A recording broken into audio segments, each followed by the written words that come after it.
El conflicto de los siglos, capítulo 16, la Biblia y la Revolución Francesa, parte 6. Al estallar la revolución, el rey concedió al pueblo que lo representara en la Asamblea Nacional un número de delegados superior al clero y al de los nobles juntos. Era pues el pueblo dueño de la situación, pero no estaba preparado para hacer uso de su poder con sabiduría y moderación. Ansioso de reparar los agravios que había sufrido, decidió reconstruir la sociedad. Un populacho encolerizado que guardaba en su memoria el recuerdo de tantos sufrimientos, resolvió levantarse contra aquel estado de miseria que había venido ya a ser insoportable, y vengarse de aquellos a quienes consideraba como responsables de sus padecimientos.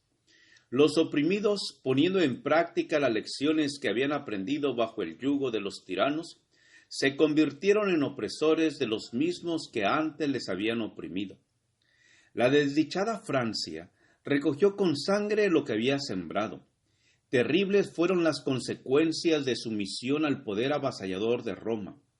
Allí donde Francia, impulsada por el papismo, prendiera la primera hoguera en los comienzos de la Reforma, allí también la Revolución levantó su primera guillotina. En el mismo sitio en que murieron quemados los primeros mártires del protestantismo en el siglo XVI, fueron precisamente decapitadas las primeras víctimas del siglo XVIII.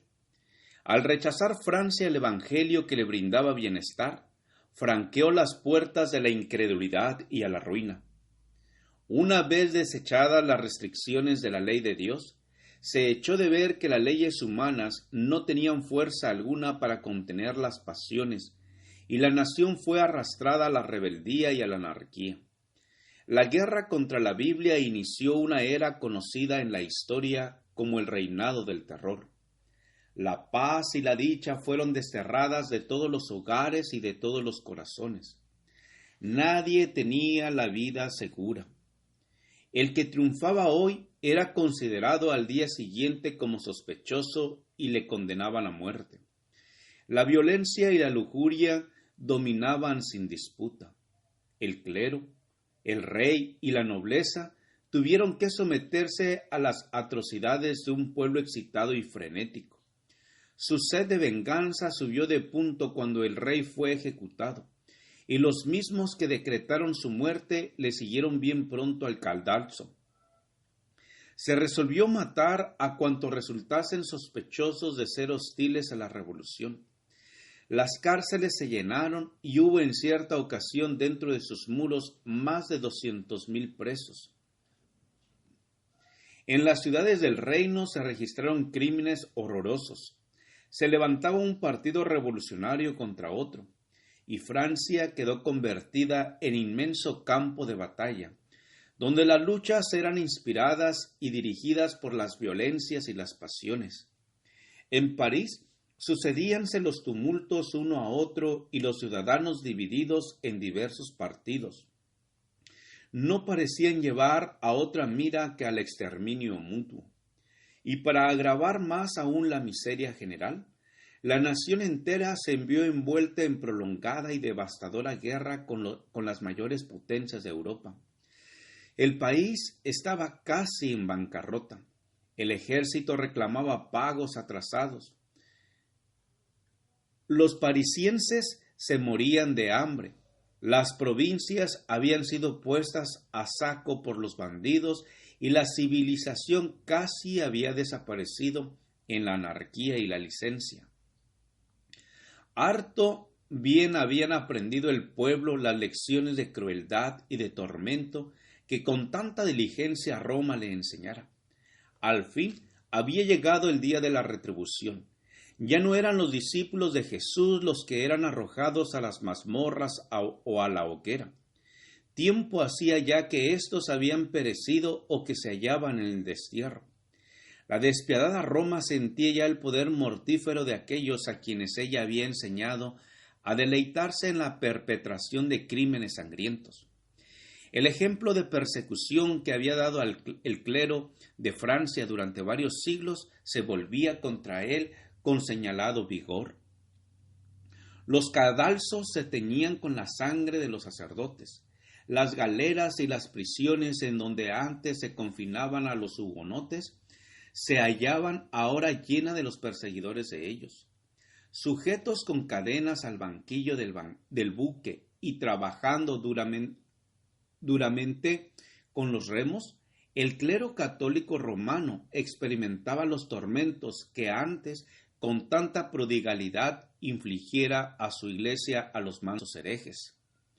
Llegó entonces el día en que el código más bárbaro que jamás se haya conocido fue puesto en vigor por el tribunal más bárbaro que se hubiera visto hasta entonces.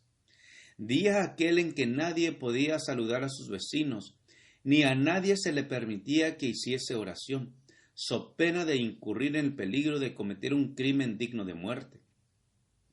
En que los espías acechaban en cada esquina, en que la guillotina no cesaba en su tarea día tras día, en que las cárceles estaban tan llenas de presos que más parecían galeras de esclavos, y en que las acequias corrían al Sena llevando en sus raudales la sangre de las víctimas. Mientras que en París se llevaban cada día al suplicio carros repletos de sentenciados a muertes, los procónsules que eran enviados por el Comité Supremo a los departamentos desplegaban tan espantosa crueldad que ni aun en la misma capital se veía cosa semejante. La cuchilla de la máquina infernal no daba abasto a la tarea de matar gente. Largas filas de cautivos sucumbían bajo descargas graneadas de fusilería.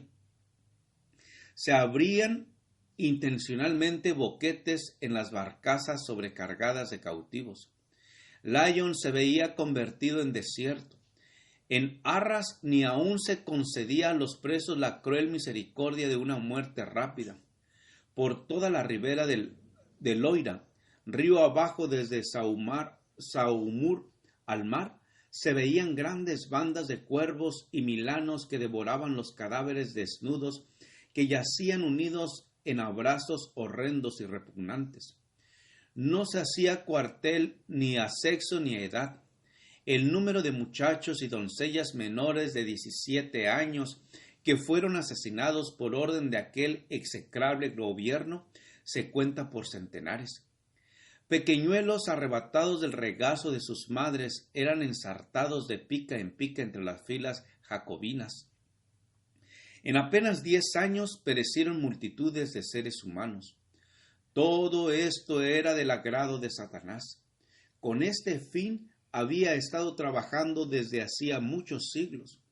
Su política es el engaño desde el principio hasta el fin, y su firme intento es acarrear a los hombres dolor y miseria, desfigurar y corromper la obra de Dios, estorbar sus planes divinos de benevolencia y amor, y de esta manera contristar al cielo.